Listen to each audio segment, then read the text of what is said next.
Corey, welcome. Thank you for having me. I appreciate it. I mean, you're not the first man we've had, but you are definitely the first former NFL player that I've ever been able to interview. So I'm honored to talk to you today. Okay, thank you. Thank you. I'm very, very honored to be here, and thanks for allowing me to be on your platform. We need more voices like you. So let's get into your story. And you've written this incredible book, The IVF Playbook for Men, based on your own personal experience, which I want to get into. So maybe walk us through your story. hmm And then tell us at what point did you decide to write this book once you were on the other side of infertility, or during your journey were you like, why are there no resources out there?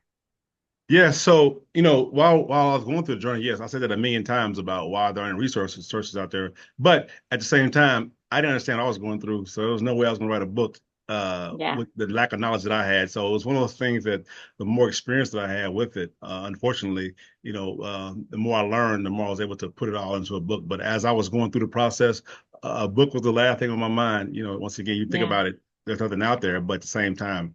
I was still trying to figure out what the heck was going on for the last, 2.5, 3 years. Okay, so tell us how did you realize that there was an issue?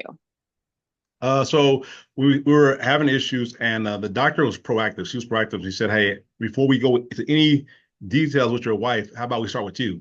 And that's oftentimes the miss opportunity where the wife Totally. the wife goes through so much, and she's fine. And it has this male factor, and male factors with me was pretty easy to diagnose once they kind of like we got to that point. It was a process, but I couldn't imagine my wife going through a lot of that process and then like, oh, by the way, you're okay, you're okay. So it was male factor, and once we did that, we kind of went from there. We did a semen analysis, spun it, no sperm, and then what they want to do is figure out, okay, what's going on before they go be invasive. Invasive was the last step where they go inside and actually see if anything's there. So first we did another semen analysis and there was no sperm there. The next we did a urine analysis. And what they did was I urine first, and then they were seeing was any semen backing up in there. So they checked that off, and then they did a gene analysis to see if my hormones even produced sperm. So once they checked those things off and everything was fine, the last step was to be invasive, to go inside and then see if they can find anything. And what this called is called asymptomatic. So once they went inside and they were able to find some sperm. And that's how you were ultimately able to use your sperm to create life.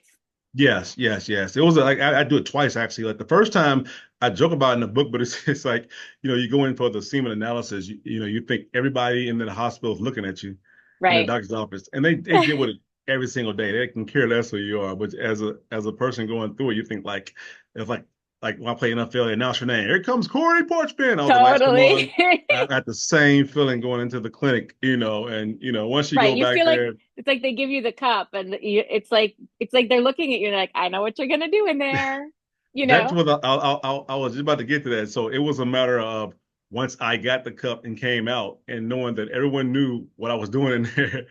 But once again, they're all professional. They could care less. No one batted an eye at me. No one looked at me. It was all in my head. So Of once that course. process went through, it was just fine. Yeah. Speaking of all in your head, when you originally got the diagnosis that it was male factor, how did you and your beautiful wife, how did you process that news? Well, it was one of those things where first of all, I asked the doctor, "You sure you got the right Corey?" I was like, "My name is spelled Corey." Because like, there's no way you're talking to me about this because, Yes. you're as a kid when you grow up, you're taught this is how you have kids. Is you do these things and you have a kid, and then once you realize, okay, this is not going to be the way, you have to like reframe your whole thinking about how to have kids, and then you start doing the research. And one thing I put in the book, and the reason why I put it in the book is because I was doing the same thing. You get a lot of information at the doctor's office and sometimes you don't ask questions or it goes so fast. So then you like go to the Google machine and try to Google the information. And oftentimes you're going to find what you want to find. Whatever thing On positive, you're both going to find those sides. things. Yeah. Yeah. Yeah. Yeah. So what I want to do is add some medical things in here that I didn't understand, have some experts come in and kind of explain those things. Because if you're going to go through this process, it'd be best if you knew a lot of these definitions meant. Definitely. So you did you like emotionally, were you devastated? Were you like, okay, what are these next steps? How was your ego feeling about this? And, like, obviously you have a very masculine presence Yeah. and masculine career. Like, how did you handle it? I would say that it was a shocker that, I've always, my dad died when I was 9 years old. So I always envisioned growing up that I'm going to be a dad just like my dad was. I'm going to be a great dad like that. So in that moment, you realize it might not happen for you. And so it's coming to grips with that. And, once again, it's a mind thing. I think when I found that out, that I was having those issues, everywhere I went, I saw like pregnant women, like everywhere. It's just that Yes. red car theory. So that's Yes. a lot of the stuff that I talk about in the book also, just how your mind begin to play games and tricks on you. You have to just have a quiet mind when you're going through this process. But yeah, when I say that, I just like I said, I had to figure out how can I deal with if I'm not out to have kids, you know, what's next? The doctors were very good at explaining everything to me. So you gain more confidence as you knock out each test. So each test came back in my favor. And then the final test, of course, was to do the surgery, the invasive surgery. And you're nervous going in there and you wake up from being groggy and you like, it's like a drum roll. Did they find Yeah. anything? And then when they said yes, it was a little bit of relief of, okay, all right, now we got a chance. So that was a good feeling. Yeah. And how were you? I think you talk about this in the book too. The woman in general carries so much of the usually stigma, pain, shame if something's wrong with the tubes, with the eggs, right? Like the woman feels so guilty. Did you go through any guilt feelings with Alicia? Like, am I saying her name right? Alicia, right? Elisha. Elisha, sorry, Yeah, yeah, Elisha. yeah, yeah. Um, did you go through any guilt feelings with Elisha? Did you think to yourself, like, my husband and I used to joke, I knew I should have married someone different so we could, right? Like, and it wasn't male factor. We had unexplained, but did Yeah. you go through any of that with her? Oh yes, yes. I mean, and once again, I keep referencing the book because that's my reference point. And I talk Yeah, about it in the book. It's that guilt of knowing it was male factor. And I think it came out the most when we would have unsuccessful transfer, or when she would get shots, or when she would get go to doctor's appointments, or there wasn't good news. I think that's when it really, really would hit me that man, we're here because of me. And I will say this for the record: my wife never ever once made me feel like that. Once again, go back, it was all mental. It was things I was putting in my head that I was feeling like that. Once again, I was feeling like all the weak link. yeah, I'm an athlete and playing a team sport. Everyone had their role, and this point in time I wasn't fulfilling my role. So I think I felt worse when we would have a unsuccessful transfer, or Dave, I knew she was like struggling, physically and mentally. I felt like that, but you got to find a way to departmentalize that and push through. And what I realized, it wasn't about me; it's about my family. So getting out of my own way was important. yeah. I think when it's the woman, I always say, like, if it were your partner, you wouldn't be mad at them for having this Mm, issue or judge yeah, them, or right? So it's very hard to put yourself in the other shoes all the time. yeah. And I even had Um, thoughts. I even had thoughts in my head like, man, maybe I should just divorce her so she can have kids and have her own family. totally. It Yeah, goes through your head. it And what's does. ironic is I talked to somebody else and they were like, I felt the same way. So Yeah, getting out there and speaking to other people, now I feel like I wasn't crazy. It's like, okay, if someone else feels like this, and that's okay. That's kind of how we exactly. go. Yeah. Exactly. Were you open with friends and family while you were going through it that you were struggling? Initially, yes, but then I had to like recoil back. And what I learned was, people mean well, and they oftentimes say things that are so far off or far because no one understands. Hell, I didn't understand it until I went through it. So Totally. people will give you advice or their thoughts based off their own experience or what they think they heard or what somebody else said. So you'll get a lot of unsolicited advice. Or, the first time we did our retrieval, just want to tell people about it, but then knowing that it might not happen for us, because once again, people don't understand. They think if you did it, automatically the baby's going to happen. So you'll get those phone calls. You hear anything yet? You hear anything yet? So we wanted to prevent all those things, and it was kind of tough because my wife was the only one I could talk to about it, and I knew there were days that she didn't feel like talking about it, just because she's dealing with it mentally and physically. So I was limited to talk to my friends about it because once again, I got a lot of unsolicited advice. I had to like turn the other cheek a lot of times. Like, I said one of my friends was like, spin around, eat 3 eggs, or just Yeah. relax, or go swimming, or put some sort of spiritual context on it. Well, just do this and do this. And I'm like, yeah, I've done all that, Yeah. But it's like so. But I had to learn to give my friends a little bit of grace to know that it It's mean hard. well. But It's hard. I wasn't going to open up to them anymore. I was like, yeah, this is all done. Like I'm not doing this Yeah. anymore. So to your point, especially the second round, I didn't mention it to anybody at all. Yeah. I was going to ask if you remember one really crazy piece of advice anyone gave you. Spin around is pretty good. It was a lot of like spiritual stuff, like Yeah. and or sometimes people say things like, "Well, at least you're married," or "At least you have this, at least you have that," and Ugh. or they'll tell you some story about some other friend that you Right. know, Did 5 cycles and now they have 7 kids. So that's definitely yeah, what's going to happen to you. yeah, and you're like, well, I hope, I wish, so Yeah. you kind of recoil. And hopefully this community I open up will give me an opportunity to have those conversations with each other and not feel ashamed and embarrassed by having them. Because once again, my wife was open to talk anytime I wanted to talk, but at the same time, she's a human being and she's struggling also. So there were times I had to like figure out other outlets on how to deal with it. Yeah. What did you do to deal with it?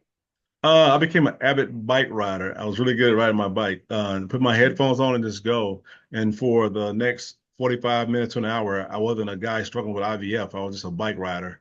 So that was pretty nice. The thing about my life is I'm not one to like put things on the back burner.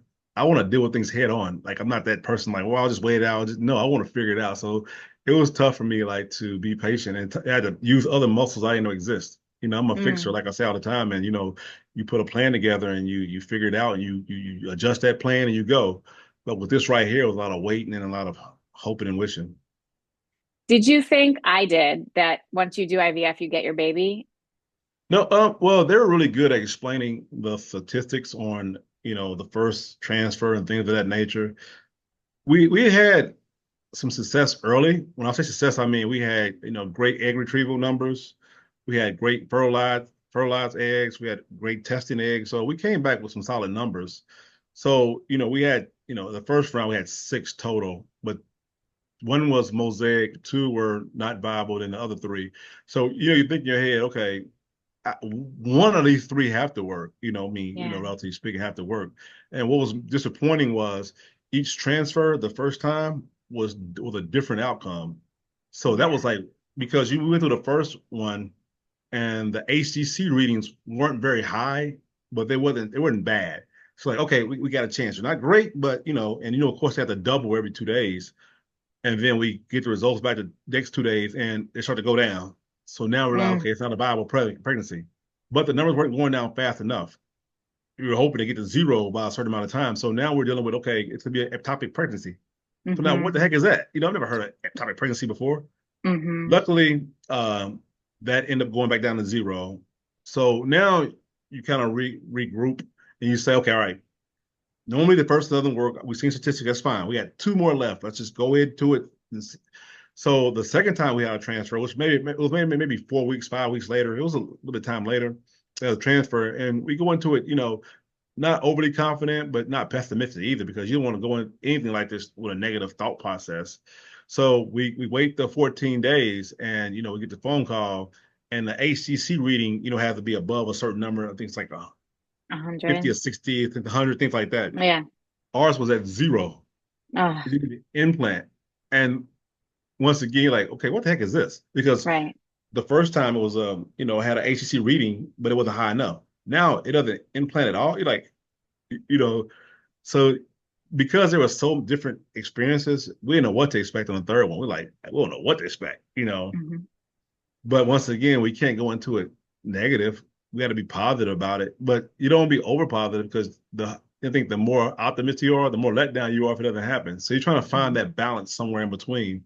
So we get to have the third transfer after a little bit of time, and we did a little bit of testing with my wife, and everything came back fine with the third one. And then the HGC readings, the first HTC readings were HCC readings, sorry, were 100 and like 89, which is amazing. We're like, okay, Very all good. right, Yes. very, very, Okay. very, very Yes. good. All right, we're on our way. Okay, you're still like cautious, but they're better than ever before. Now you think in your head like everything you thought before. Okay, all right, just need to do it 3 times. You do all these things, and we did some things like we had like a little bought a onesie and you kind of get in that mode and she did a pregnancy test and then everybody came out good.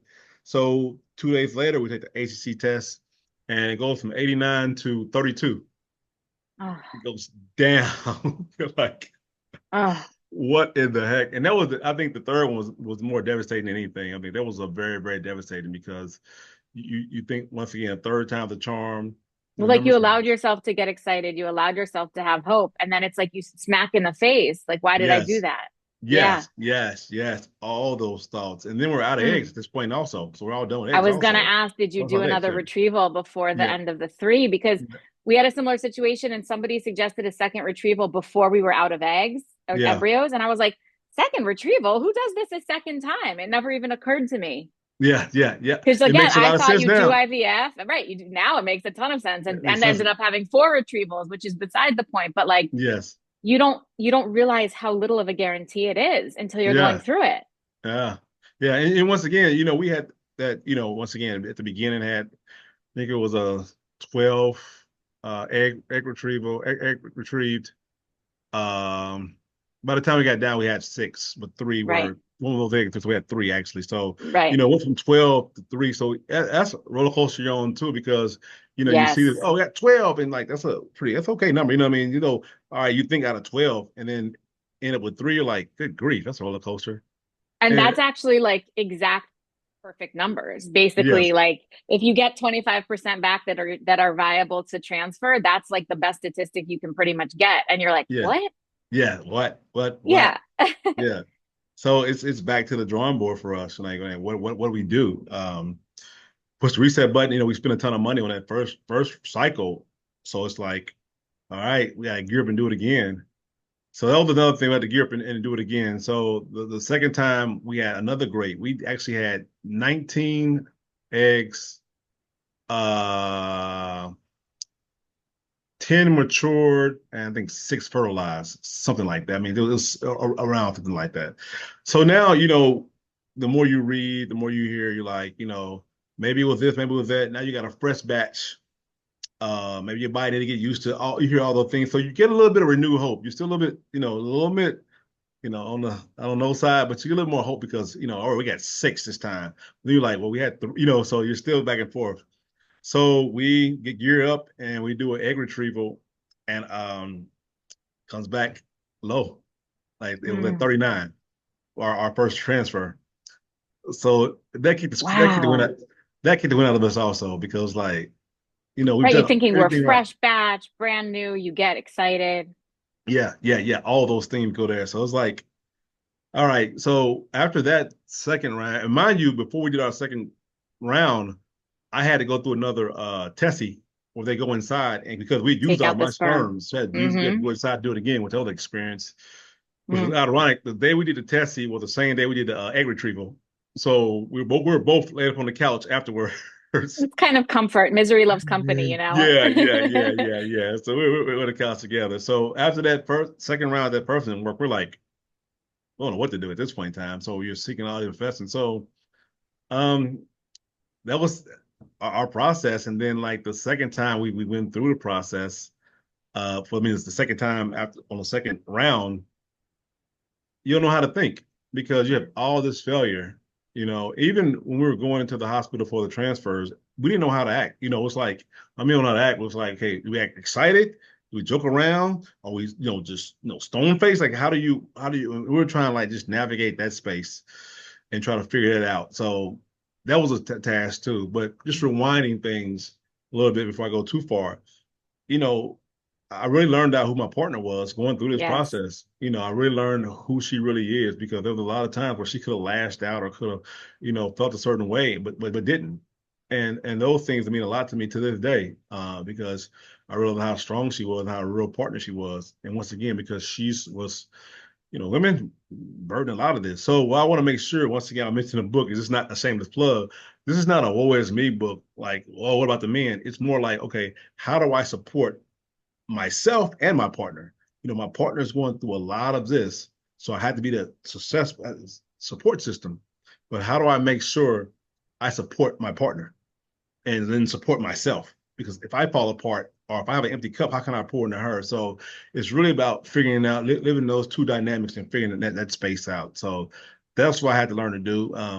Wish I could say I was the best person at all times. It was a lot of frustration there, a lot of and what's ironic is I opened up preschools for boys. Yes. So I've always been around kids, my degree in education, and then I also work at a nonprofit that work with fathers called Fathers and Families that work with dads. So as I'm going through this process, I'm around a bunch of men who have kids, and I don't. Yes. I'm around other kids in my school, so those things are all didn't Pain. what weren't missed on Painful. me at all. Yeah. Often reminders. One thing my wife and I did say was, we got to figure out whether it happens or not. We got to figure out how we can have the best lives possible. We have to Hmm. figure out, okay, we would love to have it happen, but if it doesn't, how can we still be great as a couple? So I Yeah. think once we came to that conclusion, and that kind of helped us breathe a little bit, and some of the pressure released a little bit. Just when you come to grips with like, okay, if it doesn't happen for us, how can we still be a great couple? So that's where we end up Yeah. landing at. Which I think my husband and I also landed there. And I work Mhm. with people, and you can go one of two ways. You can go that way, or you can go the way where you're like, we were joking, like maybe I should get divorced and find somebody I can have kids with. I've seen it break couples apart so tortuously, and I've seen it bring couples together, which is what happened in your case. And Yes. I think about like when you stand there and you make your vows and you say for better and for worse, you have no idea what the for worse is going to be Oh yeah, yeah, when you're yeah. going, when you say that. And I think this is like the ultimate test on a couple in terms of Mhm. how you pull through this phase. Yes, yes. Oh yes, oh yes, oh yes. So yeah, and once again, with this process, normally you're the only two you can lean on Yeah. because once Yeah. again, it's just hard to share it with friends and families to this process. So that was a great. You wish you could learn about your partner another way. There's Yeah. an easier way to learn about how great they are, but Right. this is the way we had to learn how great we are. Exactly. And one thing Exactly. one advice that I had to learn, I give out also is I had to learn how to be a great listener. When Mhm. my wife would come to me and want to talk about things, I thought she wanted to put a plan together. We're laying in bed at 2 in the morning and she's talking about, I'm like cutting the light on and getting paper. I'm like, okay. And she's like, wait a minute, I just want you to just listen. I just want you to Yes. listen. I don't want advice. I don't want to Yeah. listen. So that became, one of our number one things was, instead of me trying to fix everything, I became a great listener. So it was one of those things where I have to figure out how do I become a great listener and not try to fix everything. So that's kind of the process through that. I mean, I love the self-awareness there because I think in general, infertility or not, that is a big piece of the marriage pie, relationship Mhm. pie. Yeah, I think men generally tend to go to fix things, and the women just want to be held and heard and hugged, yeah, right? And yeah. that part's really hard. I mean, actually, this has helped me out later on in my marriage also. Just being a listener, so just taking this advice That's and kind of right. carrying it on through the marriage now. Well, so tell me, what number was the success story? Number five. Number Number five. Number five. five. Number five. Number five. Yeah. So we had the fifth egg retrieval. I mean, I'm sorry, I apologize. The fifth transfer, and we Transfer. didn't know how to go into this thing at all. I mean, we were just like, I don't know. I don't know what to do. You know what I mean? It's like, well, just go here. And what we did was we laughed and joked. We're like, hey, let's go into this as positive. Hey, we've been here before. Let's just push through. And we go in, and the rough part of that 14-day wait, that 14-day wait is like Brutal. eternity, man. It is eternity. So, the first HGC reading that we had was like 100 plus. And that's the highest that we have ever had. They're like, woo, and you exhale just a little bit, but in the back of But your then you got mind, to you're go still back 2 days like, later. yeah, you're like, and I think that would have been crushing because for it to be so high Yeah. and if it had dropped, so you like for a second you can celebrate, but then a second later you're like, all right, game face on, let's get Yeah. serious. And then of course the 2 days later, it doubled and doubled and doubled and doubled and Ah, doubled. So that was an amazing feeling. I don't think that honestly though, because the process that I went through, I wasn't really sold on this was going to happen until he actually came out. yes. Now, I was not truly. I mean, I was happy throughout the whole entire, pregnancy, whole process. But one of those things like once it happened, it was like, okay, all right, now we're here. Now we're here. Now So we're that's here. kind But of then felt you bad get a about whole that. different, then you have a whole different set of things to worry about. Is he Yeah. breathing? Is he right?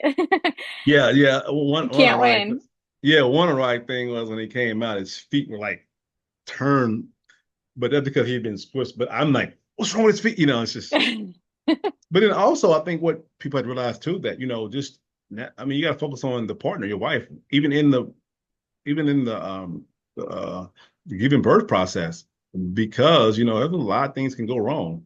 And I talk Yes. about in the book also is being an advocate for your partner, your wife, while they're going through the pregnancy, going through the delivery, because you put a plan together. And my wife had a birthing plan, and the doctor was on board with it. But you got to think, when the doctor's not there, there's so many other people come in and out of the room, nurses on shifts.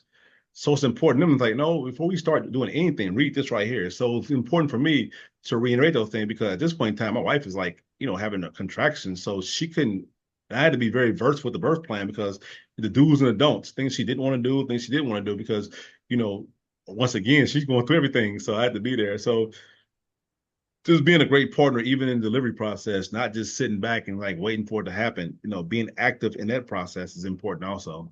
Hmm. You talk a bit in the book about the correlations, the similarities between football and the IVF process. What were Right. some of those for you? Well, I think one of the biggest ones was I was on the sideline. I think that once again, you go to my professional background and who I am, I've always been on the field playing. I've always been the one everybody cheered for. I've always been the one that was scoring touchdowns. I've always been those things. And this time I had to stand on the sidelines and cheer. And being a cheerleader is fine. This is great. I just wasn't used to that role at all. But having to play that role was interesting for me. I had to put my ego to the side and say it's not about me. And Mm. just had to be a great cheerleader for my wife, and cheer her on, and be supportive, throughout the entire process. So that was a parallel world for me, to have to be on the sidelines and become the cheerleader. Once again, cheerleader is a great position to have, but I just wasn't used to that aspect of it. When it comes to football, I mean, that was probably the only thing that reminded me of football, because once again, this process was something I never ever experienced. Like, that was Hmm. so hard to like recall. Normally when you go through something, you can always recall something in the past, and you're like, okay, I've been through this before. I'd been through nothing like this IVF process. So you once again had to use a totally new muscle to be able to like figure this out. So that was an Yeah. interesting process. Yeah. I mean, I think you and Elisha, this is how I felt. I felt invincible. Like if we got through this, we could get through anything, Oh yeah.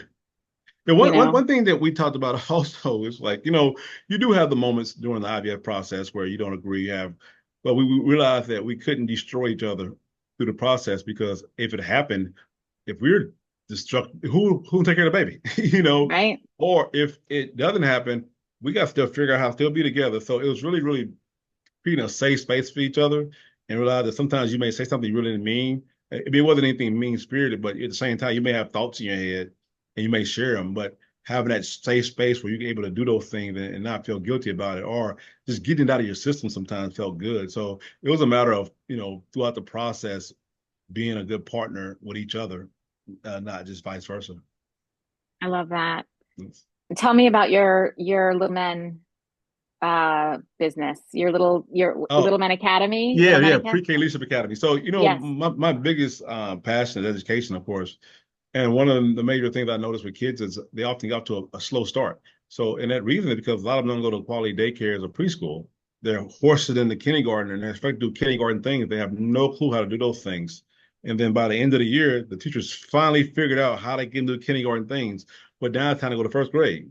Yeah. So the first grade teacher is not teaching first grade material, they're teaching kindergarten material. So it's a lag at all times. And the higher up they go, the more that lag is. So I wanted to open up a school, preschool, to give kids a great start. I know how important it is. You put them in a great preschool, then they go to kindergarten ready to excel, ready to grow, and it kind of goes from there. The why I wanted to make it a boys leadership academy, because I wanted to make sure the boys, it's in my old neighborhood. I want to make sure they were able to see like positive male role models. A lot of my parents were single moms, and it is what it is, but I wanted to make sure that they're around as many positive male role models as possible. So, I have mentors come in and talk to, read books, and just being a presence. And I don't think that people understand how important it is to be able to be experienced other people, So we had a great, it's been great. I love it, every minute of it. My first, this is a wow. My first class are now freshmen in high school. No way. Yes, it That must is. be crazy. It's crazy. So you get the pictures, like I kept kind of all my family. You get the pictures that they grew up. You're like, they're just in the first grade. Okay, all right. Just like, and then you get the picture, like, oh my goodness, he's probably my height now. Yes, Those things are oftentimes just unbelievable. So yeah. I love that. I love to close, if possible, with a cliche or a saying or a piece of advice that either you love to give or you've received from somebody you love that you think about often. Hmm, that is very interesting. I have to dig for them right there. I You should have can been prepped for dig. this one right here. No, you can dig. You can I take mean, your time. not to like get out of the question. I think that my life has been something that, you know, different ones apply at different times. It may be a song, maybe a movie, but I think that throughout my life, there have been like, several 9 or 10 that I can't think of right now at all. So I'm not ducking the question at all. But It's okay. It's there's been okay. several. But if I had to give men advice that's going through the IVF process, I would definitely say be a great listener. Be a great listener. Be a great listener. Be a great listener. That'd probably be the biggest advice, and that would help you out a lot. Like because there's so many nuances once again that at first I was the one to get my wife shots, but then I realized I wasn't doing it right, wasn't feeling. And she was like, "Hey, can I do it?" I didn't get offended. I was like, "Okay, I figured it out." So what I did was I knew she needed ice before she took the shots and heat afterwards. So I would do those things, take up that, substitute that. So by me listening and seeing what's going on, I was able to be able to recognize where I was needed at, and I felt fulfilled by doing that. But yeah, just be a Yeah. great listener. Be a great You're a listener. huge, I mean, you are a huge part of the process. I think sometimes we forget that from the man's side when women Yeah, are going through it. a lot, a lot. I mean, my hat's off to women that go through this process. I'd have been done after the first shot, let Yeah. alone going through the whole process. No way. No way. Yeah. Well, here's the book, IVF Playbook for Men. We will, of course, link out to it. It's really great. It's very well, I love the way it's organized. It's digestible. There's proactive things you can do. Corey, thank you for breaking the stigma around this. It is so incredibly important, and you are literally going to change lives by talking about this. Thank you for being here. Thank you, man. Appreciate it.